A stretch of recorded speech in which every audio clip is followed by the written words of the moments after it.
भाईचर अंत कीजिए. Thank you, Madam Chairman. Salam साहब बताइए. Thank you, Madam Chairperson. I would like to thank you for giving me this opportunity.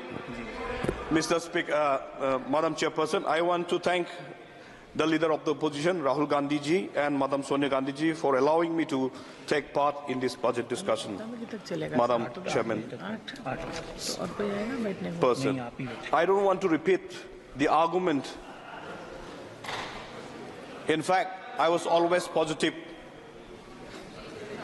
with the development and the policies, Madam Chairman. But this government seems to neglect the budget that was supposed to be pivotal, ensuring the goodwill of the masses, reaffirming the trust on June 4th. It has been long, and government has proven that they focus mainly on Sabka Nash, Apna Vikash. Seems like it has not learned a lesson from the Lok Sabha poll. Once again, the budget has attempted to fix supply-side factors without paying attention to farm ways to bolster consumer demand. Instead, the whole budget exercise for the financial year seems to concentrate solely on reducing the fiscal deficit from 5.1% currently to targeted 4.9%. The maximum price for which now will be paid by the taxpayer. The taxpayers pays the brunt. The taxpayer on the long-term capital gains and now have been increased, something that our finance minister would only simplify the tax structure. Madam Chairperson, this government, instead of rewarding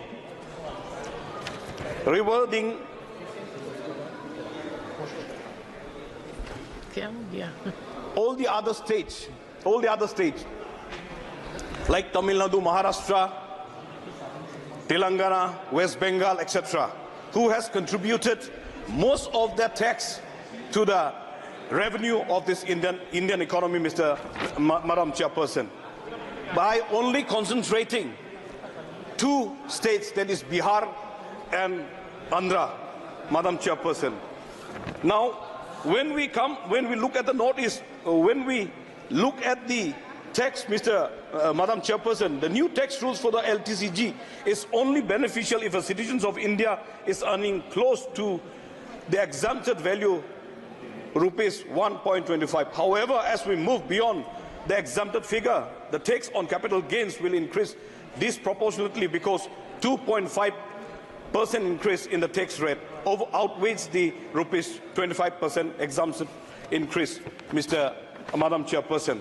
Now, why do we celebrate this budget when the matter is in a very great concern that has garnered a significant attention in the recent year?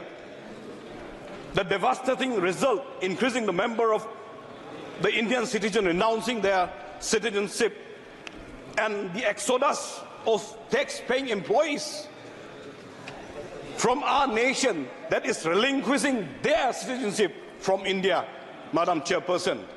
Now, when you look at the NE report, approximately 1.87 million Indians are renouncing. In 2022, post-COVID, 225,000 individuals that have relinquished their citizenship from the Indian. In 2023, more than 2 lakhs, Madam Chairperson. Now, when we come to the flood budget, the Northeast seems to have been neglected in the budget of irrigation and flood mitigations, like Meghalaya and thorn-striped Manipur. Madam Chairperson, the government seems to have not even touched the Northeast, as an evidence by the situation in Manipur. There has been a lack of initiative to ensure the health and the well-being of the women in the region, despite Assam being the highest maternity and mortality rate. The government prioritized expanding only the banking. When the women themselves will die, what is the purpose of banking, ma'am? So therefore, I urge the government to address this disparity issue, provide immediate aid to the riot-stricken people at the very least, establish well-equipped and healthcare or hospitals to meet their needs. I want to focus mainly on the Meghalaya, Madam Chairperson. Ugly surprises, uncertainty that very occurs with no hope of predicting them in real time. When you look at the Manipur, ma'am, there has not been much effort to weigh the situations. No common framework seems to exist to set the rules for doing so. The victims of Manipur could not have foreseen what was going to happen and how the government was going to deal with the livelihood meltdown of thousands of Manipuris. The notions that livelihood meltdown are scarce and myriad, since no other states don't generally happen these kinds of incidents, ma'am. These are the failures of the government, and it's very, very much unfortunate. When we come to the Meghalaya, Madam Chairperson, the Meghalaya has taken the resolutions on Garo Kasi language to be included in the 8th schedule, when we could have portrayed a beautiful language in this wonderful, diversified decorum of the country. And another one, ILP, that is also been taken a resolution on the floor of the House, Madam Chairperson.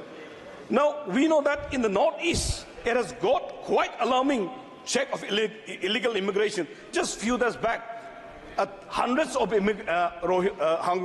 Rohingya immigrants, they have already migrated to India. Now we don't have the proper checking point, ma'am. So that's why if we could do it, serious checking in this border region. Last, ma'am. Now, rampant smuggling is happening.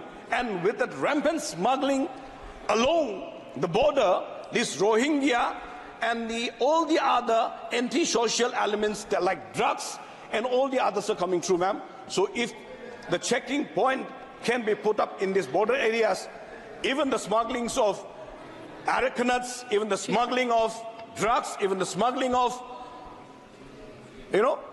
sugars, this is happening. That's why the local consumers are having the problem in those states. माननीय सदस्य श्री